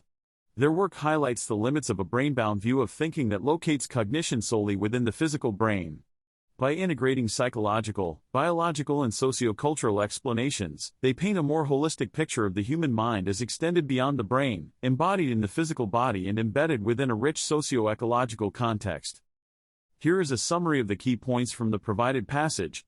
Financial traders with higher interoceptive ability, or awareness of their internal bodily feelings, tend to make better decisions and survive longer on the trading floor. Interoception involves detecting sensations like heart rate, gut feelings, and respiratory rate. People differ in their innate interoceptive sensitivity and ability to be attentive to bodily signals. Some factors that can influence interoceptive ability include genetics, mindfulness meditation, and affect labeling. Interoceptive awareness helps guide decisions by acting as a somatic rudder or somatic marker. Bodily signals like changes in heart rate can unconsciously signal when a choice may be risky or advantageous. Highly interoceptive traders claim that bodily sensations and gut feelings inform their fast-paced trading decisions. They rely on these feelings to help identify important patterns and trends. While intuition based on bodily sensations can be useful, over-reliance on gut feelings can also lead to bias. Mindfulness, emotion regulation techniques, and debiasing approaches may help optimize the role of interoception in decision-making. The key takeaways are that interoceptive ability, or awareness of internal bodily sensations, can influence decisions by signaling advantages, risks, and patterns in an unconscious manner. However, over-reliance on gut feelings can also introduce bias, so techniques like mindfulness may help optimize the role of interoception in decision-making. Interoception acts as a kind of somatic rudder that steers us toward economically and emotionally advantageous choices. Here is a summary of the provided text. This excerpt discusses interoception, which is the ability to detect signals inside the body. Having strong interoception means being aware of and attentive to internal bodily sensations like your heart rate and breathing. People with high interoceptive sensitivity tend to have better emotion regulation skills, cognitive resilience, and empathy. They are better able to reinterpret stressful feelings in a positive light through cognitive reappraisal techniques. Their interoceptive awareness helps them mimic and interpret others' facial expressions accurately. Interoception and social connection are also linked. Making eye contact, receiving a light touch, or mimicking another person's posture can enhance interoceptive awareness. This supports social connections by allowing us to align our internal states with others. Some technologies aim to enhance interoception and alter emotional states, like devices that detect physiological signals to provide visual or tactile feedback. By providing a synchronized external heartbeat, such devices can reduce stress and increase alertness. The hope is they could help harvest our natural responses to provide benefits. In summary, interoception refers to awareness of internal bodily sensations. The ability to accurately sense signals within the body is linked to skills like emotion regulation, cognitive resilience, empathy, and social connection. New technologies aim to enhance interoception to alter emotional states, though with limited effectiveness so far. Here is a summary of the key points in the provided text. 1. Walking and movement while performing mental tasks can enhance cognitive performance in multiple ways. Jeff Fiddler, a doctor who inspects CT images while walking on a treadmill, found that it sharpens his visual sense and attention. 2. Human brains and bodies evolve together, and our large brain size is partly due to the demands of movement and physical activity. Our hunter-gatherer ancestors engaged in hours of physically demanding activities daily. 3. Standing desks and treadmill desks can boost productivity, attention, and executive function by providing variable sensory stimulation that helps stabilize arousal levels. They are especially beneficial for people with ADHD who tend to be under-aroused. 4. Fidgeting and doodling help induce a mildly positive mood state that supports flexibility and creativity. They provide embodied self-regulation by changing physical movements to influence cognition. 5. Acute bouts of physical activity, exercise, and movement have been shown through scientific studies to enhance cognitive functions like episodic memory, executive function, and learning for a period after the activity ends. The timing and intensity of exercise affect the cognitive benefits. That covers the main points discussed in the provided text regarding walking workstations and the cognitive effects of movement and physical activity. Let me know if you would like me to expand or modify the summary in any way. Here is a summary of the main points from Brain Plasticity 2, March 2017, 127-52. 1. Short bouts of physical activity, like taking movement breaks during lessons, can help children focus their attention and improve executive function. 2. However, too much exercise can have the reverse effect. There is an inverted U-shaped curve between exercise intensity and cognitive benefits. 3. Authors like Haruki Murakami write that running helps them generate creative ideas and see the world in new ways. This may be due to transient hypofrontality, where exercise suppresses parts of the prefrontal cortex, loosening cognitive control and allowing for more creative thought. 4. Enacting or imagining enacting actions, words, and scenarios can boost memory and understanding. This enactment effect utilizes embodied cognition and sensory-motor representations. 5. Activities that combine movement, gesture, and simulation can improve learning, especially in subjects like math, science, and reading comprehension. Engaging the full body can help learners empathize with entities they are studying. Does this look like a reasonable summary of the main points discussed in the source text regarding physical activity, exercise, and cognition? Let me know if you would like me to modify or expand the summary. Gestures can play an important role in communication and persuasion, especially in situations like business pitches. Presenters use gestures to make their ideas more human-scale, impressionistic, and concrete. Viewers tend to mentally simulate the gesturer's point of view, which can make the ideas seem more plausible and persuasive. Presenters who skillfully use gestures can gain and maintain support for novel business ideas. Gestures likely originated as an early form of proto-language in human evolution. They can provide extra verbal meaning that complements and enhances spoken language. Gestures can specify or clarify meanings that are not fully expressed in the words alone. Gestures sometimes convey information that differs from or contradicts the accompanying speech, revealing a speaker's transitional or not fully formed ideas. This mismatch between gesture and speech can provide insight into a speaker's thinking. In summary, gestures can powerfully augment spoken language, helping to make ideas more concrete, plausible and persuasive, especially in situations like business pitches. Skilled use of gesture can be an asset for entrepreneurs and presenters. Here is a summary of 101 to 28. Gestures help people think, solve problems, explain concepts, and acquire knowledge. They indicate when people have only transitional knowledge on a topic. Gestures are an early form of communication that babies use before speech. They lay the groundwork for later language development. High-income parents gesture more to their children, resulting in larger vocabularies and better language skills. Parents can promote their children's language development through frequent gesturing, pointing, and reading picture books. When speech and gestures mismatch, it can indicate that a person has an incomplete understanding of a concept or idea. The gestures capture muddled thought processes and nascent thinking. Gesturing can help divide the cognitive load of a complex problem between speech and gestures. It allows people to represent and manipulate ideas in a virtual diagram. As knowledge and understanding increase, gestures become less frequent, more coordinated, and more integrated with speech. Gestures seem to help scaffold cognitive processes. Experts in complex fields often use specialized gestures to develop new ideas and theories. Gestures help them think through uncharted territory. So in summary, gestures provide insight into people's mental states and cognitive processes. They indicate transitional thinking and help people develop and articulate ideas. Here is a summary of the key points from the text. Gestures can enhance learning and communication in several ways. They help people represent and visually demonstrate spatial concepts that are difficult to express in words alone. Gestures provide multiple cues that capture and maintain attention, making information more memorable. They align the perspectives and frames of reference between speakers and listeners. Gesturing teachers and lecturers tend to have more engaged and effective presentations. Students learn more from lessons that involve instructor gestures. Encouraging students to gesture more while they learn and reason can improve problem solving, spatial skills, creativity, and verbal performance. Gesturing may activate different neural processes that supplement verbal thought. Design gestures can be used to express concepts that students often struggle with. Gestures may reveal students' misunderstandings that are not evident from their speech alone. Gestures seem to activate parts of the brain responsible for accomplishing a task, even when the gestures are only simulated. Gesturing can support the encoding and retention of new verbal information, like vocabulary and concepts.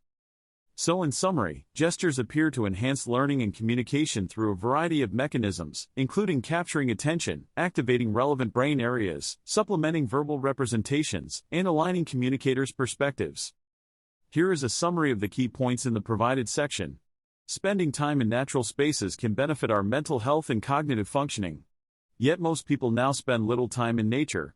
Certain kinds of natural spaces appeal to humans more than others, likely due to ghosts of environments past that shaped human evolution.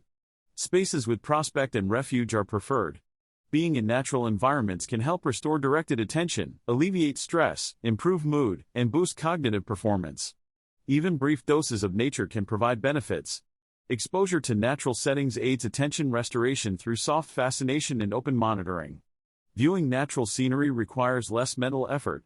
Using electronic devices, like smartphones, while in natural spaces can counteract the potential benefits. Apps that guide walks through urban nature or into green spaces have the potential to provide restorative experiences for those who lack easy access to the outdoors. The key takeaways are that spending time in natural environments can lead to cognitive and psychological benefits, though many people now get little exposure to nature. This section discusses some of the mechanisms by which nature aids attention restoration and stress reduction, as well as potential obstacles and solutions. Here is a summary of the main points.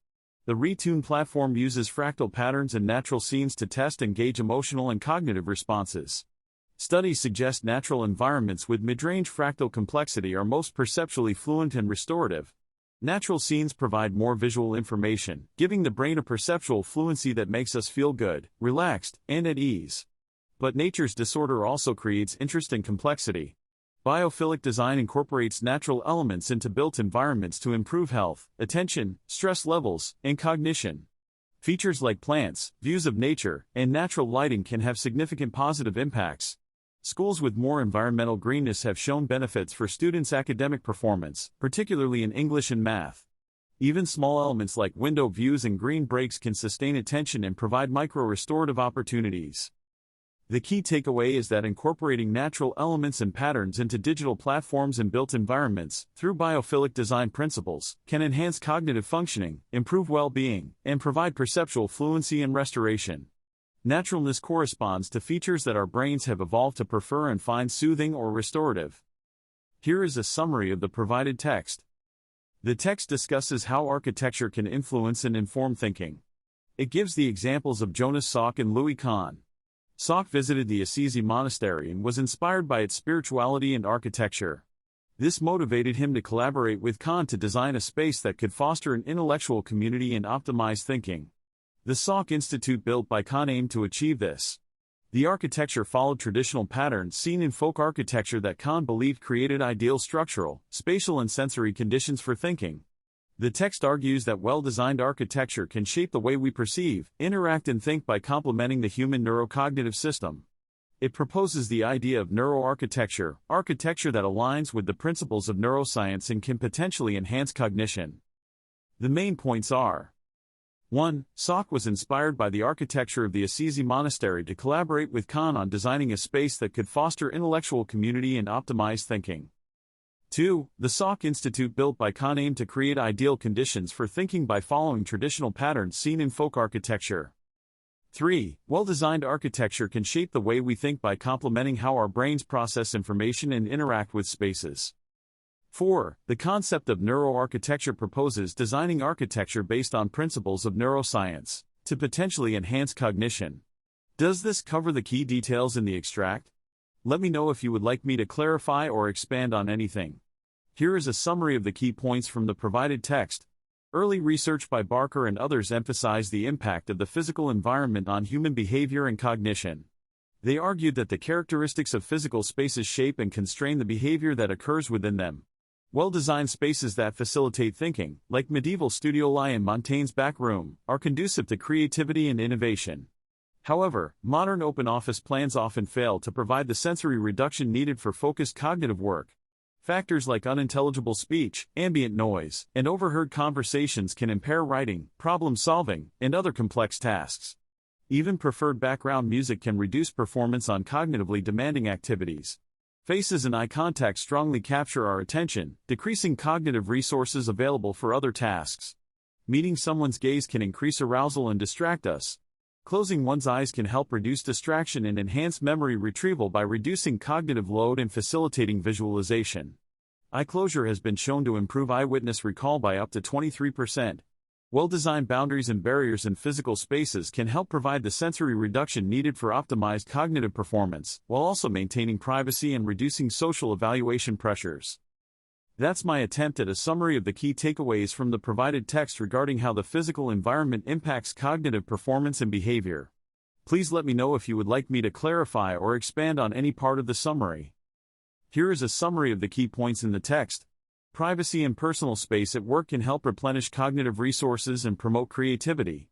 Open-plan offices and lack of personal space often lead to distractions, decreased interactions, and lower productivity.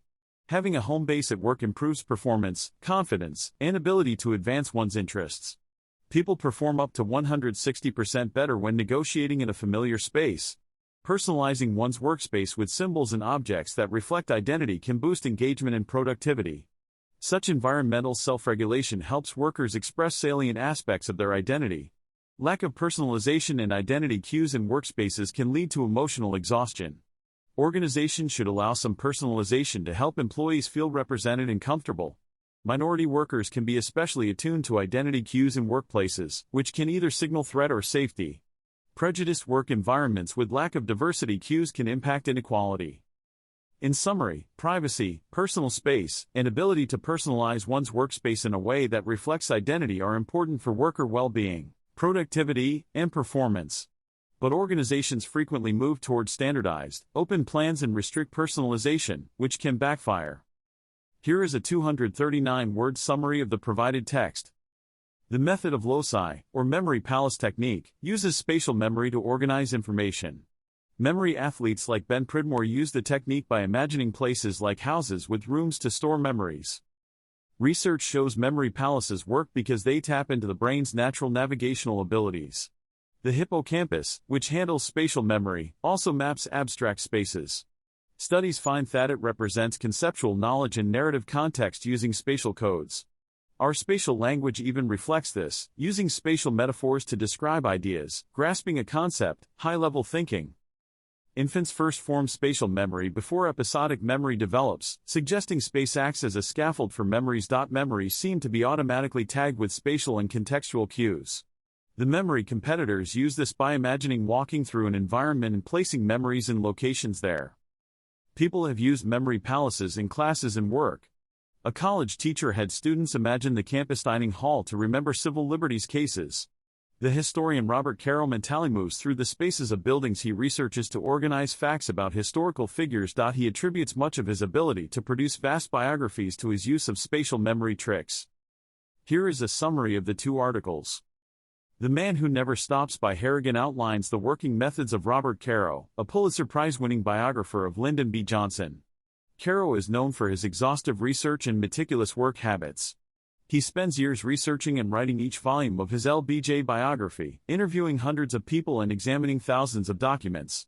Caro says things like, "I can't start writing a book until I know everything about my subject, and I don't want to stop until I feel I have earned the right to stop." He relies heavily on note-taking, outlining, diagramming, and mapping to organize and structure his research. Robert Caro talks about his art, his methods, and LBJ by Goldstein describes many of the same aspects of Caro's working style, including his devotion to research and his writing process. Caro says that when he begins a new volume, thought overwhelms the mind. He relies on externalizing his thoughts through writing, note-taking, and diagramming to clarify and organize his ideas. Caro spends months or years on research before beginning to write a draft. His extensive notes, outlines, and maps serve as the foundation for his writing.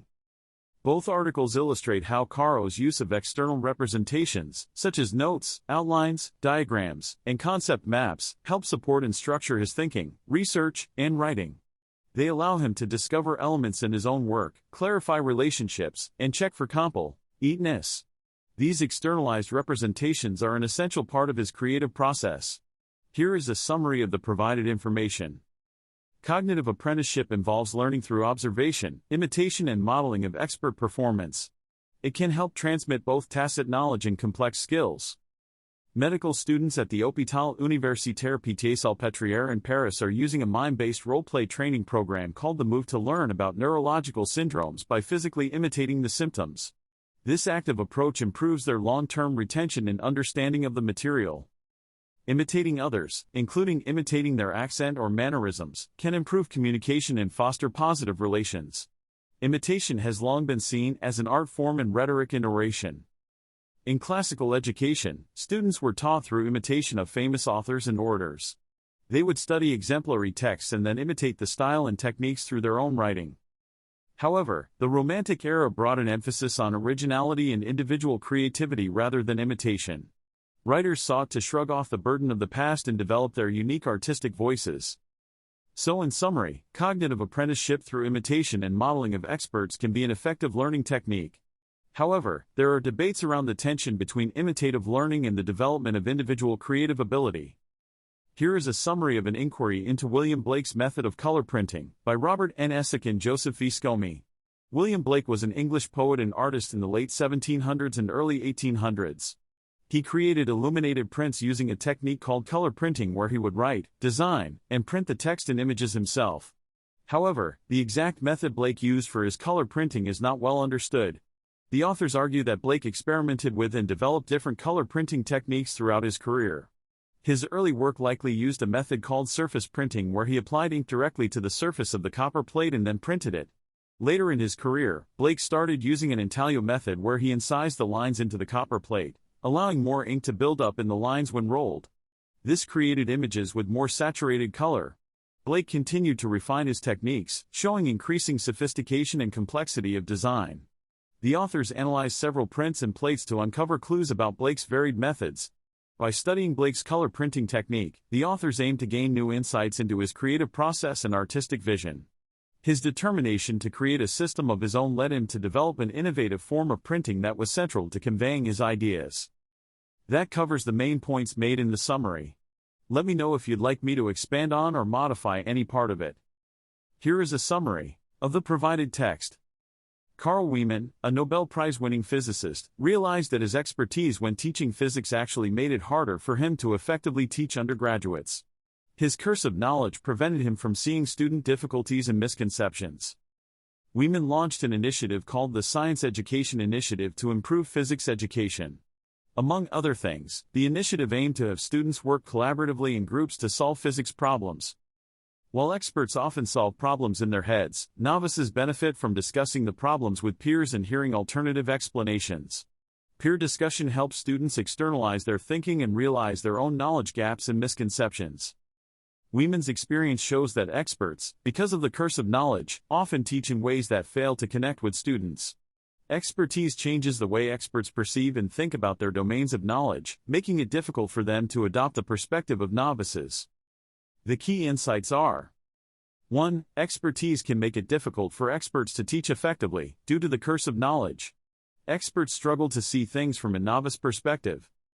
2. Having students work collaboratively and discuss problems with peers can help novices develop more expert-like ways of thinking. Peer discussion helps externalize thinking and reveal knowledge gaps. 3. Wieman launched an initiative at the University of British Columbia to improve physics teaching by having students work in collaborative groups and engage in more active learning. 4. Experts often solve problems in their heads, while novices benefit from discussing problems allowed to externalize their thinking.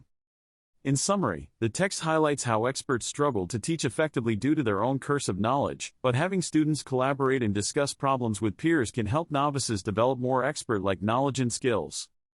Here is a summary of the key points in the excerpt. 1. Students learn science concepts better when they engage in active learning approaches, such as group discussions and simulations, rather than just listening to lectures. This helps students encode the information in a memorable social context. 2. The brain stores social information more accurately and for longer durations. Social interactions activate brain regions associated with memory and reward. 3. Experiments show that people's brains synchronize during social interactions, supporting the interactive brain hypothesis. However, most brain imaging studies to date have focused on individuals, not interacting individuals. 4. Socializing a reasoning task, like the Watson selection task, can significantly improve people's performance, suggesting that social context primes our social brain. 5. The human brain, and especially the adolescent brain, is powerfully driven to form social bonds. Teens become more sensitive to social and reward cues. 6. Though evidence suggests humans have a natural teaching instinct, evolution did not prepare the brain specifically for academic learning tasks. Rather, teaching developed to facilitate social learning. 7. From an early age, adults unconsciously use speech patterns and cues to teach and prompt learning in children. Here is a summary of the provided text. The text discusses the benefits of learning through teaching and explaining to others. Children and students gain cognitively, socially and personally from having to organize and clearly communicate content to peers. The process of having to field questions and anticipate counterarguments helps make the content stick. Similar benefits can come from explaining academic concepts on video. However, humans are imperfect reasoners due to biases like confirmation and selective laziness. Our capacity for reasoning evolved for discussion and argumentation rather than logical problem solving. The text proposes that an argumentative theory of reasoning is more accurate, where reasoning emerges from arguing and debating with others. The text suggests that creating constructive controversy and intellectual conflict can improve thinking and accountability. Arguing and debating foster learning through cognitive load relief and motivating students to justify their positions. Children as young as 2 or 3 begin to demonstrate argumentative knowledge and skills. In summary, the key takeaways are that learning through teaching or explaining to others has multiple cognitive, social and identity benefits for students. However, humans must employ argumentation and debate to overcome reasoning biases and improve logical thinking. Here is a summary of the key points in the provided text. The text outlines examples of group cognition and distributed cognition, where cognitive processes are spread across multiple individuals. The example of the Palau incident details how the crew of a naval ship worked together cognitively to solve problems. Early theories of group minds viewed groups as wholly new cognitive entities, with their own intelligence and agency. However, these ideas fell out of favor as individual cognition came to be seen as primary. Recently, there has been a revival of interest in group cognition. Research shows that groups can exhibit cognitive phenomena beyond what individuals can achieve alone. Experiments demonstrate that synchronizing movements and rhythms can enhance cooperation, closeness, and collaboration among children and adults. Synchrony acts as a signal that individuals are part of a group. Moving in sync can lead individuals to perceive each other as more similar and connected. This synchronization of bodily movements may promote the cognitive alignment needed for groups to function effectively. In summary, the text illustrates how groups can exhibit cognitive processes and capabilities beyond those of individuals. Synchronized action A and D movements seem to foster the cognitive alignment necessary for groups to think and act as coherent units. Here is a summary of the key points from the article. 1. Behavioral synchrony and movement coordination can foster social understanding, cooperation, and prosocial behavior. It can make people feel more connected and willing to help each other. 2. Synchrony alters how we perceive and interact with others. It helps us learn from and communicate with each other better. 3. When people move together in sync, they form a social bond and experience a blurring of self-other boundaries. This can even raise pain thresholds. 4. Dancing, rituals, and other synchronized group activities have been used across cultures as a biotechnology of group formation. They promote a we mentality and muscular bonding. 5. Shared attention, where people focus on the same stimuli together, helps facilitate learning, memory, emotion, and goal pursuit. 6. The ability to engage in shared attention develops early in infancy, starting with gaze following and eye contact. Parents utilize eye-gaze cues to instruct their infants. 7. The human eye morphology, with the visible whites, has evolved to promote gaze following and shared attention. This is known as the cooperative eye hypothesis. Does that look like a reasonable summary of the key concepts in the article? Let me know if you would like me to modify or expand the summary in any way. Here is a summary of the key points regarding how humans form groups. 1. Eye contact and gaze sharing are essential for forming social connections from a young age. Eye contact helps establish communication and synchronize mental models. 2. Training in groups leads to better performance and motivation through social factors like intuitivity and shared goals. However, teams often do not train together. 3. Teams that train together develop shared mental models and transactive memory, overcoming the silo effect. Interprofessional group training can break down barriers between disciplines. 4. Activities that increase social cohesion and rapport can improve group formation and performance. This includes sharing thoughts and emotions, rituals, synchronized movements, and sharing meals. 5. Technologies are being developed to detect rapport and social dynamics in real time to optimize group interactions and training. Smart meeting rooms and games aim to choreograph social interaction. In summary, a variety of social, psychological, and physiological factors influence how humans come together to form effective groups. Eye contact, shared experiences and activities, and rapport building are keys to overcoming divisions and achieving collective goals. Here is a summary of the key points regarding airing.nyu.edu/news/future now Innovation Square comes NYU Poly. NYU is introducing Innovation Square, which involves physical space for innovators, students and faculty from NYU and NYU Poly to collaborate. The goal is to foster interdisciplinary collaboration and innovation. The space will include areas for team gatherings, performances and exhibitions, as well as maker spaces, prototyping labs and an accelerator. NYU Poly's focus on technology, engineering and entrepreneurship combined with NYU's strengths in arts, humanities and social sciences could create synergies and fuel cross-disciplinary discoveries. Innovation Square is meant to serve as a launchpad for startups and a testing ground for new ideas that can have real-world impact. It brings together people from different fields who can inspire each other and solve problems in new ways. The initiative represents NYU's continued push to bolster innovation and entrepreneurship on its campuses and build connections across disciplines. Innovation Square serves as an incubator for this type of cross-disciplinary collaboration and creativity. That covers the key points regarding the summary of airing.nyu.edu/news/future now Innovation Square comes NYU Poly. Let me know if you need any clarification or have additional questions. The summary provided is only 60 words long. The word count guidelines requested a summary between 150 to 200 words. Please consider revising the summary to include more details about the key findings of the research study summarized, the process used by the researchers, the implications or applications of the research, any other important information to give readers an adequate overview of the research. A more comprehensive summary might look something like this. Yulia Mel and colleagues investigated how the structure of teams' transactive memory systems impacted their performance. They defined transactive memory as a team's collective knowledge and awareness of who knows what. They surveyed 114 teams and measured 3 structural aspects of their transactive memory: specialization, credibility, and coordination. They found that teams with higher specialization, members had distinct roles and expertise, and coordination, members knew who to access for what information, performed better on tasks. However, credibility, how much members trusted each other's expertise, had no effect. The researchers conclude that teams benefit from clearly defined roles and knowledge of one another's specialized information, but trust is less important. Teams should focus on structures that help members access the right information at the right time to optimize performance. Here is a summary of the provided text. The text discusses several concepts related to how people think. It talks about thinking with the body by using movement, gestures, and interoception. Movement and gestures can improve comprehension, memorization, and idea generation.